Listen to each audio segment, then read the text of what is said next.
Hey, what's going on, guys? Daniel from ModBot here, and today's video is about this guy, which I don't know if I've come up with a name for him. At this point, he's going to go by Plastic Dan.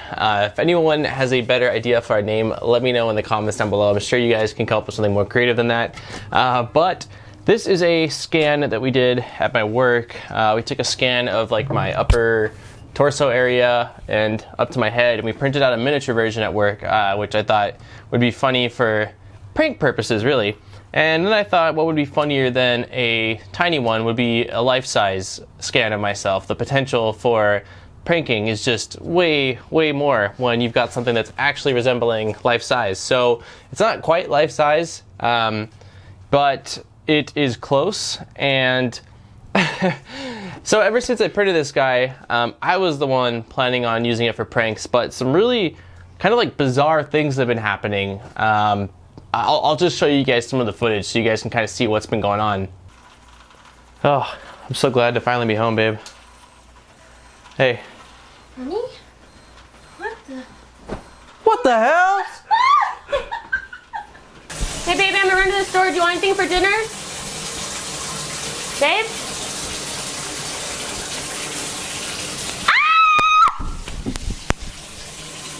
So anyways, yeah, this guy was printed on the JG Aurora A5. I printed it in Matter Hacker's Build Series PLA with a 0.3 layer height, 20% infill, which was way too much. This thing is like so solid.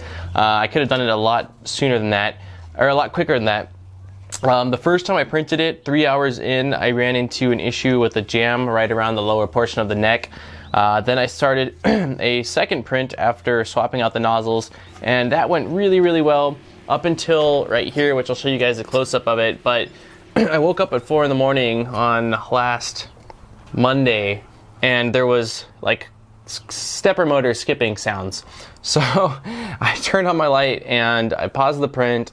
I had to replace the nozzle again, although the nozzle, it's got to be an issue that's not just the nozzle, because I just swapped the nozzle like 2 days prior, but that at least seems to be a temporary fix. So I swapped the nozzle, hit resume print on the JG Aurora, and it started going, but it was like offset by about an inch, so the plastic was going over and drooping. So I like had almost a panic attack in the middle of the night, because this thing was already like 40 hours in and I didn't want to lose it. So while it was printing, I had to like pull on the belt to make it skip steps backwards to the correct direction. So I got it to nearly line up. There's, again, you can still see a kind of seam around his head. So then it was back on track, and I got home from work the following day, so that Tuesday, or that Monday, whatever it was, and was expecting to see a finished print, but no, it was stopped, and it was right here where this next crease is. And I thought that I had lost the print. It said like 100%, and I was like, oh no, like I was so just bummed out. And I saw on the JG Aurora there was like a resume button though, so I was like, what the heck? I hit resume, and came outside, and my buddy told me that there was a power outage this morning, and it must have happened very shortly after leaving for work. I mean, no more than a couple hours in. So luckily the JG Aurora A5 has power resume functionality, so I was able to resume it. But again, this did cause a layer shift, and after that everything else printed beautifully, and it turned out awesome. There's a little bit of cleanup that needs to be done on the chin and some of the ears and stuff like that, but this thing has been just super creepy. I brought it to work and everyone got a really good laugh out of it. I was putting it in random places. I put it in the fridge during lunchtime, so that was fun to see people's reactions to seeing my face. But the plan is I'm going to actually clean up these layer shifts, which is something I've never done before.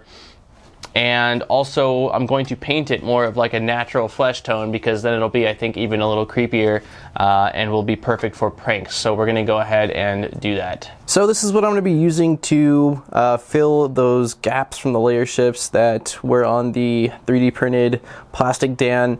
If you don't know who Uncle Jesse is, I will link you guys in the description down below. He's a super awesome YouTuber that is extremely talented and does a lot of really cool stuff with cosplay and custom props. Well, I did a YouTube search and he recommended some stuff that was similar to this. Not exactly this brand. I tried going with the same brand he recommended in the video, but I was unable to find it at my local hardware store. So this stuff looked relatively similar, and hopefully it will turn out alright. It is just a wood filler, so all-purpose wood filler. I don't have any tools. I was going to use my hands. I'm just not sure if you're supposed to use your hands with this stuff, so I bought some latex gloves that were like right next to them. We're just going to use my finger to kind of smooth it onto the plastic areas that are shifted. So we're going to go ahead and break this off.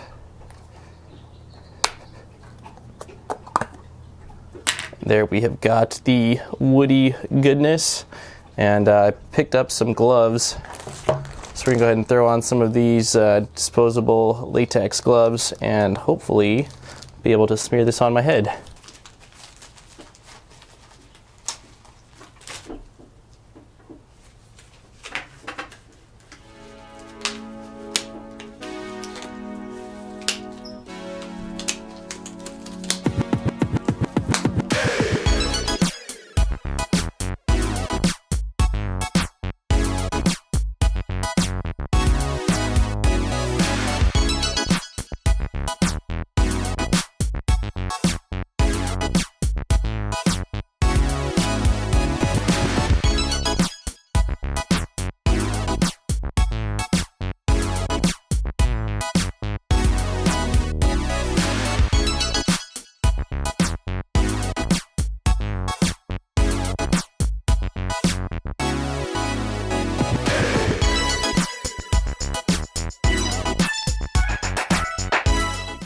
So here he is, all filled in with that wood fill. A couple things that I learned after using it is that one, it is not nearly as sticky as I thought it was going to be. It's actually not very sticky at all. It almost feels like with the gloves on, it felt like I was playing with mud or sand. And so it took some force to kind of push it in, and it was kind of falling off and stuff. So I don't know whether I did a good job or a bad job. I guess time will tell once it dries here in about an hour or so. There was absolutely no odor at all, which was really, really nice. And yeah, so I just went ahead and, as you guys saw with the gloves, kind of went around, and there's tons of extra stuff, but I've got some 200 grit, nope, that's not right. Yeah, I think like 200 grit and 100 grit sandpaper, so I will be sanding this as soon as it's dried to at least kind of try to make those lines blend a little bit more. But yeah, I'm very excited. We'll see how this goes. It looks kind of a little bit more creepy now with like the wood fill on it. So we will come back and sand it as soon as it's dry. So it's been about an hour, give or take, probably a little bit less, but I only have so much sunlight left, and I really want to get this done because next weekend I won't be able to do anything at all. Video-wise, I will, well, maybe Sunday, but regardless, I want this guy done. So hopefully it's dried in enough. Again, it's been about an hour. I picked up some of this 80 grit sandpaper, and I picked up some of this 150 grit sandpaper. So we're going to start with the 80 grit to kind of get off most of the chunks, and then we will go down to the 150 and try to kind of work that in. So let's see how this goes.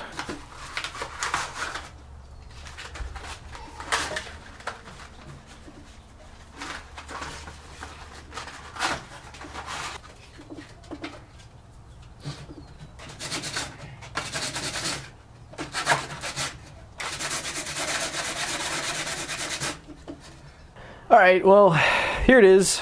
Here he is, here I am, Plastic Dan, as sanded as he's gonna get. Another thing I've learned from this experience is that sanding is not fun. It really sucks. And I give a huge shout out to Chelsea and Garrett. If you don't know who they are, then you are missing out. I will also link them in the description, but they do a ton of 3D printing and 3D modeling where they sand and paint. If you ask Garrett, he was a huge fan of the Slime Rancher series, so he'll be happy to talk about that. Sorry, Garrett. Anyways, so this is where we're at. I'm hoping that it's enough to where it'll at least look okay and look, decent. I probably spent 15 minutes or so just sanding, and that was about all the patience I had. I don't know, I probably need to invest in some kind of a better hand machine sander, or maybe there's a technique that I'm clearly not understanding, but anyways, this is where we're at. I'm gonna go ahead and paint it now with this guy right here.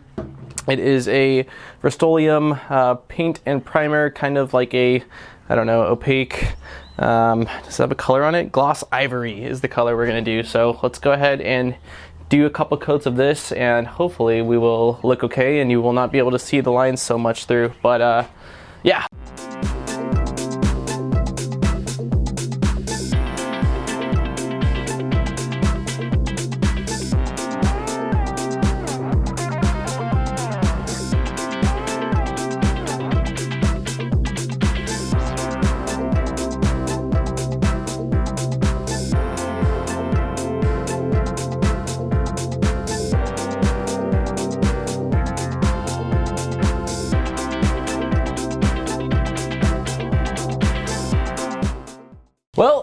here it is, the end result after about 4 to 5 coats of paint and some serious failing. What have we learned?